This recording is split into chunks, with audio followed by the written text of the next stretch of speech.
नमस्कार मित्रांनो, मी आता राहतो आहे अहमदाबाद, गुजरातमध्ये. आणि मी सकाळी हॉटेलमध्ये चहा आणायला गेलेलो. आणि दुसरी गोष्ट म्हणजे तिथे एक मुलगा होता. त्यानं मला विचारलं, तुम्ही कुठला आहे? म्हणजे हिंदीत बोलणं चालू होतं आमचं. मी म्हटलं महाराष्ट्रातलं आहे. तो म्हटला महाराष्ट्र कुठं आलं मला माहीत नाही. बरं म्हटलं, तुला छत्रपती शिवाजी महाराज माहीत आहेत का? तर त्यानं उत्तर नाही दिलं. आणि त्याला नंतर मी ह्या क्वेश्चनवरून विचारलं, तुला औरंगजेब माहिती आहे का? तो म्हटला हो.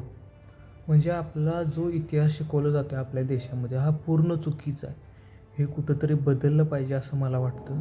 जो इतिहास खोटा शिकवला जातो आहे ना आपल्या देशामध्ये, जे क्रूर नालायक लोक होते त्यांचं हिरो म्हणून दाखवलं जातं आहे. जे खरे योद्धा होते, जे खरे हिरो होते आपले, त्यांचं नावच म्हणजे इतिहासच लपवला जातो आहे पूर्ण देशामध्ये. जसे की छत्रपती संभाजी महाराज असतील, छत्रपती शिवाजी महाराज असतील, महाराणा प्रताप असतील, या लोकांचा इतिहास पूर्ण लपवला जातो आहे.